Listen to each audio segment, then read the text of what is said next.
میں نے پھر سوالیہ سوچ بن کر پوچھا، کیا واقعی قاسم سرحد پار کرنے میں میرا ساتھ دے گا یا مجھے کوئی دوسرا ساتھی تلاش کرنا ہوگا؟ اس کی جوابی سوچ نے کہا، قاسم نے وعدہ کیا ہے کہ ہر مرحلے پر میرا ساتھ دے گا۔ اگر وہ وعدہ نبھاتا رہے تو اچھی بات ہے، ورنہ میں اپنے منتروں سے اسے مجبور کر دوں گی کہ وہ میرا ساتھ دیتا رہے۔ میں نے شمیہ سے رابطہ توڑ دیا۔ بیرا حکم کی تعمیل کے لیے جا چکا تھا۔ میں نے سامی سے کہا، شمیہ اس شہر میں نہیں ہے، وہ یہاں سے 800 میل دور کراچی کی طرف جا رہی ہے۔ کیا وہ تنہا ہے؟ نہیں، میں نے اس سے کہا، اس نے رہنمائی کے لیے قاسم کو ساتھ رکھا ہے۔ میرا خیال ہے کہ وہ 1-2 دن میں سرحد پار چلی جائے گی۔ اچھا ہے، جلد سے جلد چلی جائے۔ اب تو اس کا نام سننے کو بھی جی نہیں چاہتا۔ اس کمبخت نے مجھے بہت پریشان کیا ہے۔ اس سے زیادہ تم نے اسے ہلکان کیا ہے۔ وہ جہاں بھی گئی تم نے اس کا پیچھا نہیں چھوڑا۔ آخر اس نے تنگ آ کر تمہارے جسم کو چھوڑ دینے کا فیصلہ کر لیا۔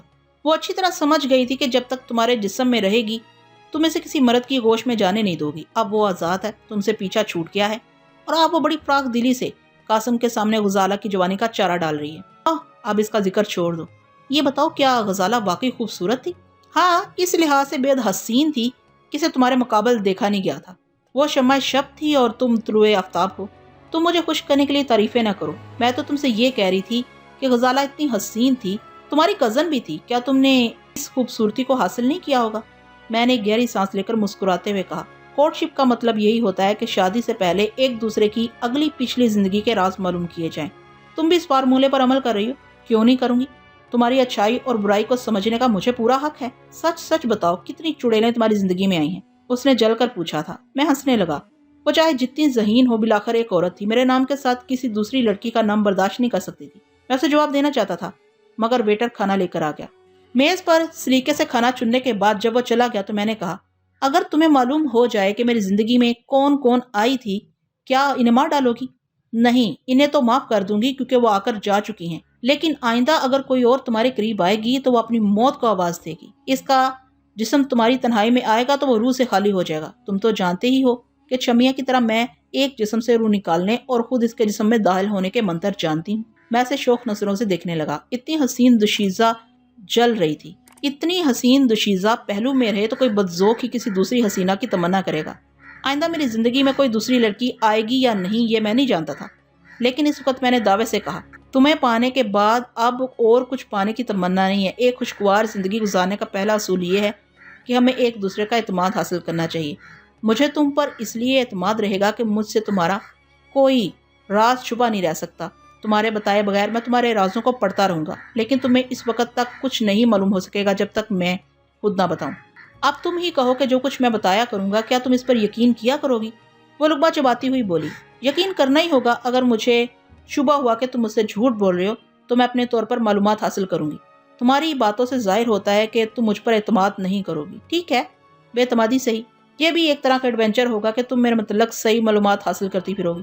وہ جواباً مسکرا کر کھانے میں مصروف ہو گئی۔ اس نے میری زندگی میں آنے والی لڑکیوں کے متعلق دوبارہ نہیں پوچھا کیونکہ وہ لڑکیاں گزرے ہوئے وقت کی طرح میری زندگی سے جا چکی تھی۔ سامی صرف اتنا چاہتی تھی کہ آئندہ کوئی لڑکی اس کی جگہ نہ لے۔ میں نے کھانے کے بعد کافی کا آرڈر دیا اور سامی سے کہا، تم کافی کا انتظار کرو، میں ذرا ٹوائلٹ سے ہو کر آتا ہوں۔ یہاں کچھ لوگ تمہیں بڑی حسرت سے دیکھ رہے ہیں اور مجھے کباب میں ہڈی سمجھ رہے ہیں۔ میں تمہیں چھوڑ کر جاؤں گا تو انہیں اور ذرا دیر کے لیے خوشی حاصل ہو جائے گی۔ انسان بڑا خودغرض ہے، وہ چاہتا ہے کہ جو چیز اسے حاصل نہ ہو اس سے دوسرا بھی محروم ہو جائے۔ میری بات پر وہ خاموشی سے مسکرانے لگی۔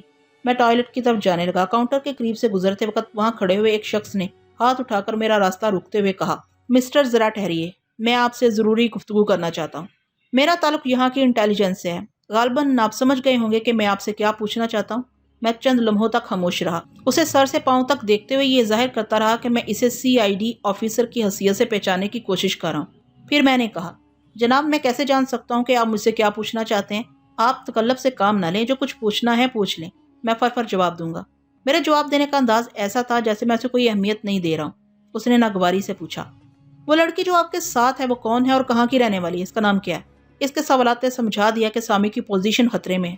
وہ ایک غیر ملکی کی حیثیت سے پہچانی جا رہی تھی۔ اب مجھے فوراً ہی سامی سے رابطہ قائم کرنا تھا اور CID افسر کو جواب دینے سے پہلے ذرا دیر کے لیے خاموش رہنا تھا۔ میں نے اپنی خاموشی کا جواز پیش کرنے کے لیے جیب سے سگریٹ کا پیکٹ نکالا اور اس میں سے ایک سگریٹ نکال کر ہونٹوں میں دبا لیا اور اسے سلگانے لگا۔ اتنی دیر میں نے سامی سے دماغی رابطہ قائم کیا۔ ہیلو سامی، ہیلو، میں فرحات ہوں اور تم سے خیالی رابطہ قائم کر رہا ہوں۔ تم اسے اپنی سوچ نہ سمجھو، یہ فرحاد کی سوچ ہے، تم سمجھ رہی ہو نا؟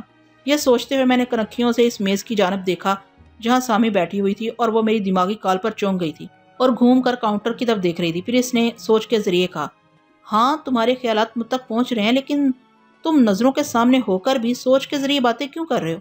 تمہارے پاس وہ شخص کون ہے؟ کیا وہ ہمارے درمیان دیوار بنا ہوا ہے؟ ہاں، وہ ایک CID افسر ہے۔ یہ تمہارے متعلق سوالات کر رہا ہے۔ میں چاہتا ہوں کہ ہمارے درمیان جو گفتگو ہو اسے تم بھی سنتی رہو۔ گفتگو کے دوران میری سوچ کی لہریں تمہارے دماغ تک پہنچتی رہیں گی۔ اب تم توجہ سے سنو کہ میں اپنے مخاطب سے کیا کہہ رہا ہوں۔ اتنی دیر میں نے سگریٹ سلگا لیا تھا۔ میں نے ایک کش لے کر دھواں چھوڑتے ہوئے کہا، وہ لڑکی میرے ساتھ ہے، اس وقت میری طرف پلٹ کر دیکھ رہی ہے۔ وہ میری منگیتر ہے، اس کا نام سمیہ ناز ہے۔ چونکہ وہ میری شریک حیات بننے والی ہے، اس لیے میں اسے سمیہ کی بجائے سامی کہہ کر مخاطب کرتا ہوں۔ آپ مس سمیہ ناز کا پتہ بتائیے۔ میں نے اپنی کوٹھی کا پتہ بتا کر کہا، وہ میرے ساتھ رہتی ہے، ان کا کوئی نہیں ہے۔ مشرقی پاکستان میں ان کا چھوٹا سا خاندان تھا، ماں باپ اور ایک چھوٹی بہن۔ حالیہ سیلاب میں وہ لاپتہ ہو گئے ہیں۔ سامی اپنے ماموں کے ہاں پناہ لینے یہاں لاہور آ گئی۔ جس کوٹھی کا پتہ ابھی میں نے بتایا ہے، وہاں ان کے ماموں کرایہ دار کی حیثیت سے رہتے تھے۔ جب سامی یہاں پہنچی تو ان کے ماموں اور وہ کوٹھی چھوڑ کر جا چکے تھے، اور میں وہاں اب کرایہ دار کی حیثیت سے رہتا ہوں۔ سامی وہاں آئی تو میں نے بتا نہ سکا کہ ان کے ماموں وہ کوٹھی چھوڑ کر، یہ شہر چھوڑ کر کہاں چلے گئے۔ یہ تنہا اور بے یار و مددگار تھی، اس لیے میں نے اسے اپنے ہاں پناہ دے دی۔ ہم بہت جلد ایک دوسرے سے گھل مل گئے ہیں۔ ہم نے ایک دوسرے کے مزاج کو اتنی اچھی طرح سمجھ لیا ہے کہ اب کچھ دنوں میں ہماری شادی ہو جائے گی۔ جناب، اتنی باتیں میں نے بتا دیں، اب آپ بتا دیجئے کہ آپ خصوصاً سامی کے متعلق کیوں پوچھ رہے ہیں؟ میں اس لیے پوچھ رہا ہوں کہ جسے آپ سمیہ ناز کہہ رہے ہیں، وہ دراصل سلمیٰ قادر ہے۔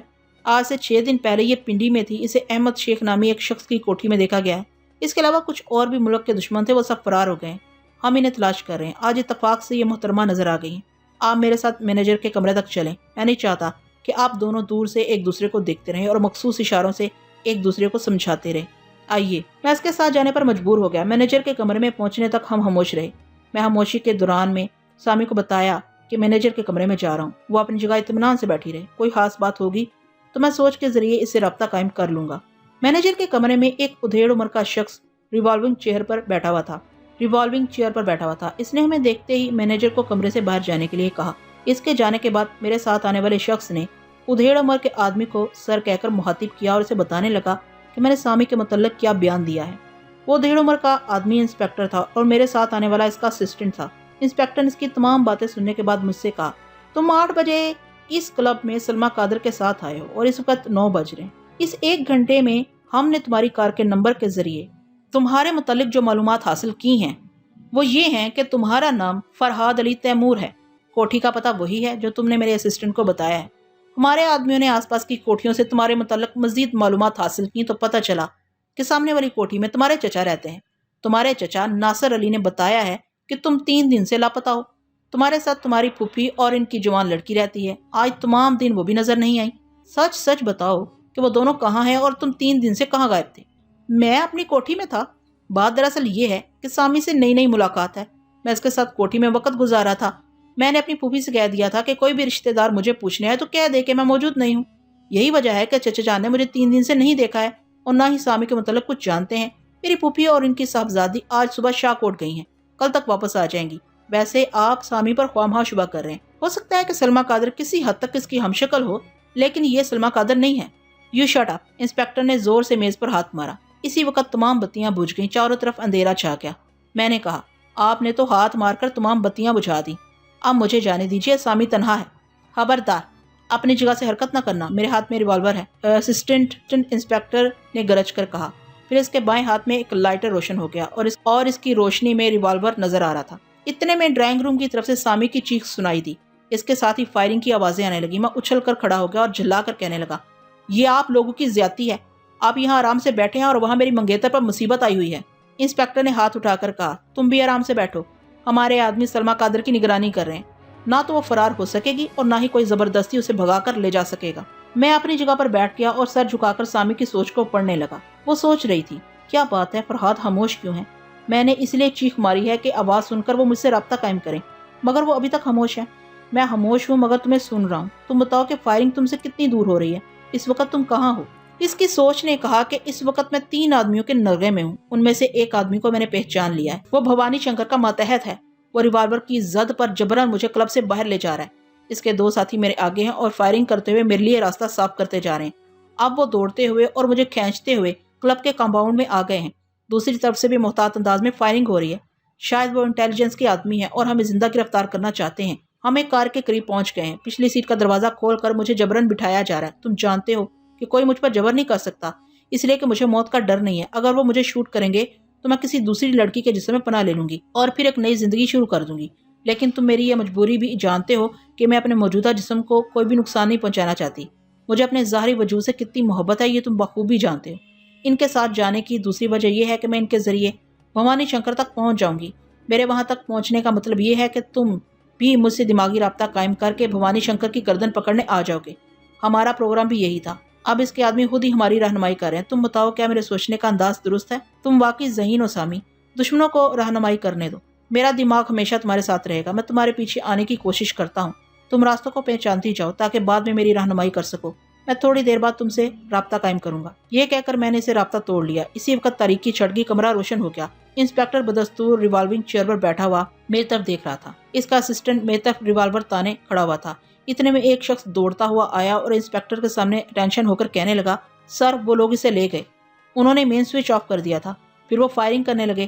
ہم ان کی طرف تاریکی میں اندھا دھند فائرنگ نہ کر سکے کیونکہ دوسرے بے گناہ لوگ جو گھبرا کر ادھر سے ادھر بھاگ رہے تھے گولیوں کا نشانہ بن جاتے۔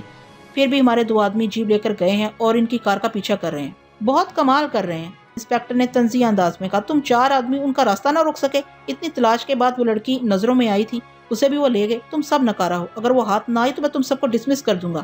پھر وہ اپنے اسسٹنٹ کو ہدایتیں دینے لگا کہ وہ ٹرانسمیٹر کے ذریعے ان سے رابطہ قائم کرے جو سلمہ قادر اور اس کے ساتھیوں کا پیچھا کر رہے ہیں۔ میں تدبیریں سوچنے لگا کہ کس طرح ان لوگوں سے نجات حاصل کر کے سامی تک پہنچنا چاہیے۔ مشکل یہ تھی کہ میں انٹیلیجنس والوں کو کوئی نقصان پہنچا کر وہاں سے فرار نہیں ہونا چاہتا تھا کیونکہ وہ میرے ہی ملک کی سلامتی کے لیے پریشانیاں اٹھا رہے تھے۔ میں ان پر یہ بھی ظاہر نہیں کرنا چاہتا تھا کہ میں ٹیلی پیتھی کے ذریعے دشمنوں تک پہنچ سکتا ہوں۔ ایسے علوم کو جہاں تک ممکن ہو ایک راز کی طرح سینے میں چھپا کر رکھا جاتا ہے، اسے عام طور سے تماشا نہیں بنایا جاتا۔ اس وقت کوئی تدبیر سمجھ نہیں آئی تو میں نے سامی سے رابطہ قائم کیا۔ وہ میرا انتظار کر رہی تھی۔ میں نے پوچھا، ہیلو سامی، اس وقت تم کہاں سے گزر رہی ہو؟ او فرحاد، تم اتنی دیر کے لیے غائب نہ ہو جایا کرو، میں یہاں کے راستوں کو نہیں جانتی ہوں۔ اس وقت ہم ایک راؤنڈ اباؤٹ کو کراس کر رہے ہیں۔ اس گول چکر کے وسط میں ڈیفینس سیونگ سرٹیفکیٹ کا ہولڈنگ نصب ہے۔ ایک جیپ کار بہت دیر سے اس گاڑی کا پیچھا کر رہی ہے اور یہ اسے ڈاج دینے کی کوشش کر رہے ہیں۔ وہ سوچ رہی تھی، میں سن رہا تھا۔ اس دوران اس کے پاس بیٹھے شخص کی آواز سامی کے دماغ سے ٹکرائی اور میں نے اسے سنا۔ وہ کہہ رہا تھا، اس کی آنکھوں پر پٹی باندھ دو، اس طرح باہر دیکھ رہی ہے جیسے راستہ پہچان رہی ہو۔ اگر کسی طرح یہ پھر بچ کر نکل گئی تو اپنے کسی یار کو ہمارے اڈے تک لے آئے گی۔ دوسرے نے کہا، اس کا باپ بھی بچ کر نہیں جائے گا مگر آنکھوں پر پٹی ضرور باندھنا چاہیے۔ سامی کی سوچنے کا، فرحاد یہ لوگ میری آنکھوں پر پٹی باندھنا چاہتے ہیں، اب کیا ہوگا؟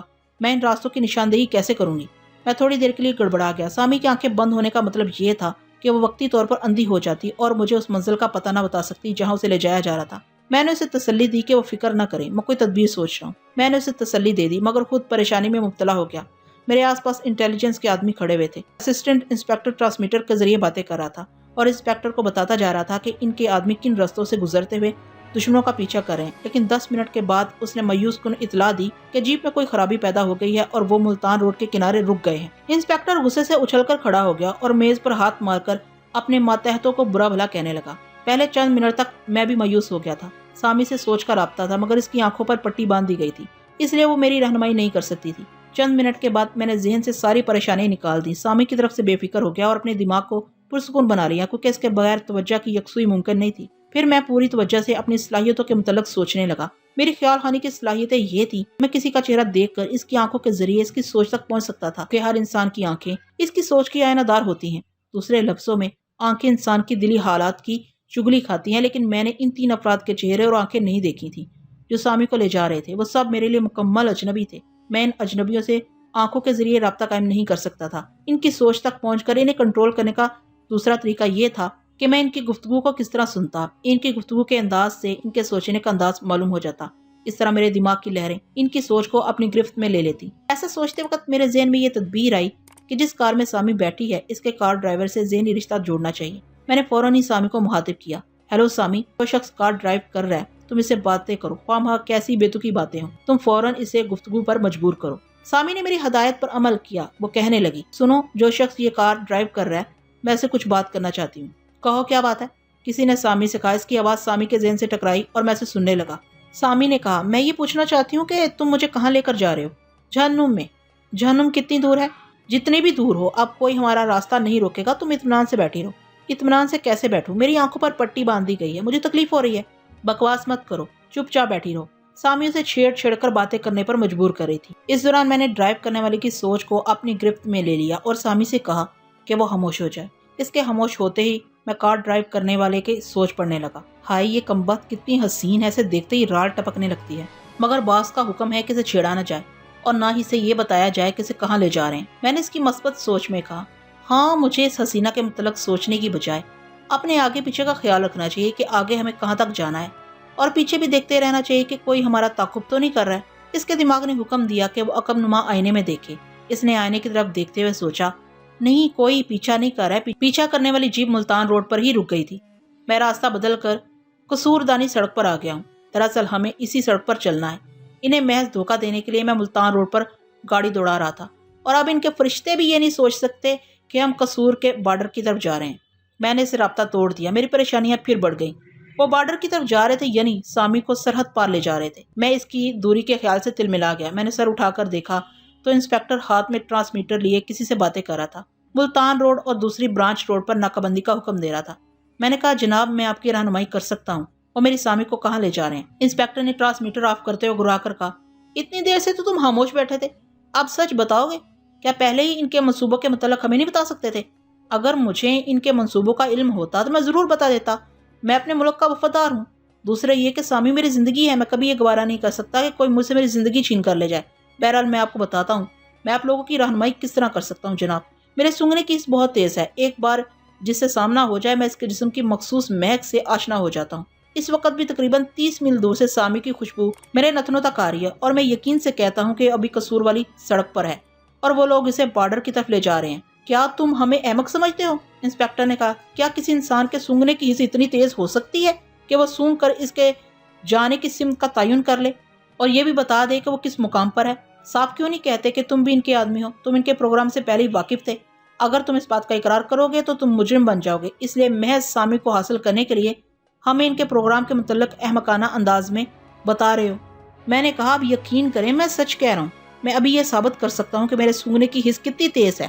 اب اپنے کسی آدمی کو کمرے سے باہر بھیج دیجیے، وہ باہر کہیں بھی جائے گا، میں آپ کو یہاں بیٹھے بیٹھے بتا رہا ہوں گا کہ وہ کہاں کہاں سے گزر ہے۔ ان کی دانش میں نے عجیب و غریب دعویٰ کیا تھا۔ انسپیکٹر نے اپنے ایک آدمی سے کہا کہ وہ باہر چلا جائے اور 5 منٹ تک کہیں وقت گزار کر چلائے۔ وہ آدمی جانے لگا۔ میں نے اس سے کہا، ذرا ٹھہرو، میں ایک بار تمہیں قریب سے سونگھنا چاہتا ہوں۔ وہ رک گیا۔ میں اس کے سامنے آ کر اس کی آنکھوں میں جھانکا۔ دراصل میں اس کی آنکھوں کے ذریعے اس کی سوچ تک پہنچ رہا تھا۔ میں اس کے چاروں طرف گھوم رہا تھا جیسے اس کے جسم کی مہک کو پہچان رہا ہوں۔ پھر میں نے اسے جانے کے لیے کہا۔ میں نے اس کی سوچ کو پڑھ لیا تھا۔ وہ دل دل میں مجھے کہہ رہا تھا کہ تمہارے اچھے بھی نہیں بتا سکیں گے کہ میں 5 منٹ کہاں گزار کر آؤں گا۔ میں اپنی جگہ آ کر بیٹھ گیا۔ وہ باہر جا چکا تھا۔ انسان کہیں بھی جانے کے لیے قدم اٹھاتا ہے تو وہ صرف آنکھوں سے دیکھ کر نہیں چلتا۔ قدرتی نظام یہ ہے کہ دماغ رہنمائی کرتا ہے کہ دائیں مڑ جاؤ، بائیں گھوم جاؤ، فلاں جگہ سے گزرتے جاؤ۔ اس کا دماغ بھی اسے کہہ رہا تھا اور میں سمجھ رہا تھا۔ میں نے انسپیکٹر سے کہا، اب میں آپ کے آدمی کے متعلق جو رپورٹ دے رہا ہوں اسے غور سے سنیے۔ وہ اس وقت ڈائننگ ہال سے گزر رہا ہے اور ٹوائلٹ کی طرف جا رہا ہے۔ ٹوائلٹ کے دروازے پر پہنچ کر اس کے جسم کی مہک رک گئی ہے۔ وہ ادھر جا رہی ہے نہ ادھر جا رہی ہے۔ اسے جلد ہی وہاں سے ہٹ جانا چاہیے کیونکہ ٹوائلٹ کی بدبو اس کے جسم کی بو سے گڑبڑ ہو رہی ہے۔ ہاں وہ اب آگے بڑھ گیا ہے، پاؤڈر روم کے دروازے پر آ گیا ہے۔ پاؤڈر روم میں شاید کچھ عورتیں اپنا میک اپ درست کر رہی ہیں۔ سنو، کریم، لیونڈر اور مختلف سینٹ کی خوشبوئیں اس آدمی کے جسم کی مہک سے لپٹ رہی ہیں۔ اب وہ وہاں سے واپس آ رہا ہے۔ وہ پھر ڈائننگ ہال میں آ گیا ہے۔ اس کی خوشبو مشرق کی طرف جا رہی ہے۔ ڈائننگ ہال کے مشرقی حصے میں بار کاؤنٹر ہے۔ اس کے بدن کی مہک کاؤنٹر کے پاس رک گئی ہے۔ میں ذرا دیر کے لیے خاموش ہو گیا۔ وہ آدمی کاؤنٹر کے پاس کھڑے ہو کر میرے متعلق سوچ رہا تھا کہ میں زیادہ زیادہ اس کے جسم کی مہک کو پہچان سکتا ہوں، لیکن یہ نہیں جان سکتا کہ وہ کاؤنٹر کے پاس کیا کرے۔